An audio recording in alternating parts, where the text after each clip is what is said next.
Ez ê derbarê xwe û rûpela xwe de Pirtûkxezê de sê xalan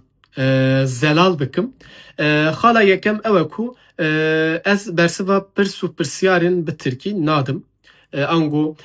danasîn û pêşniyazên pirtûkên ku bi Tirkî bûne li ser rûpela xwe parve nakim û daxwazên wisa jî helbet qebûl nakim. Yani divê ji min re peyamên bi Tirkî nenivîsînin ji kerema xwe. Wek prensîba min e dibe ku ev hin kesên din dikarin bersivê bidin lê ez wek prensîp bersiva pirs û pirsyarên bi Tirkî nadim. Ji ber ku ev serdema ku em tê de dijîn serdemeke dijîtalî û dewlet êdî şerên çek û silah û bombeyan ne çekê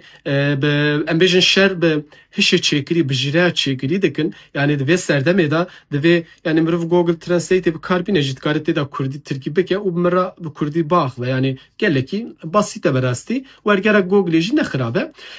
Ev xala yekem bû. Xala duyem jî ew e ku kesên ez vê jî binê em bêjin van gotinan xêz dikim bi peynûs û ango qelema sor. Kesên ku ev sê taxim ango tîmên Tirkan henin wek em bêjin Galatasaray, Fenerbahçe û Beşiktaşê. Ji xwe Trabzonsporê nabêjim yani Kurdek ew xas jî bênamûs nabe yani biçe Trabzonsporê hezbeke ango be taraftar alîgirê wê ya rîzanên wê. Ev kesên ku van sê taximên ango tîmên ku me gotin Galatasaray, Fenerbahçe û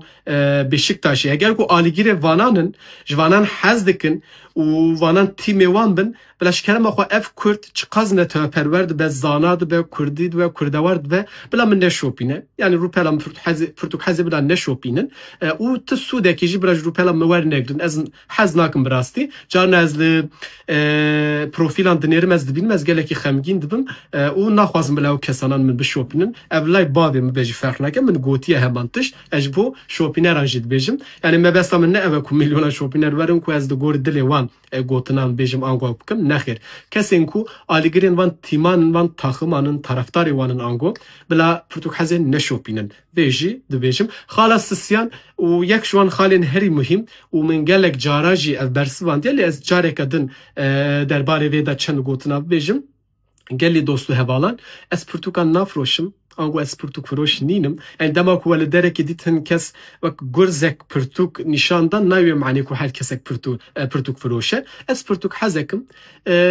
xwendinan dikim û xwendinên xwe jî parve dikim yani rûpeleke wek şivî hawî Kurd û kurmanî min xwest ez van sê xalan zelal bikim û bila haya dost û hevalên ku me dişopînin jî hebe û yên ku dê werin şopa Pirtûkxezê jî bila hay ji vanan hebin. Sıra bu rêz ji bo we û bi Kurd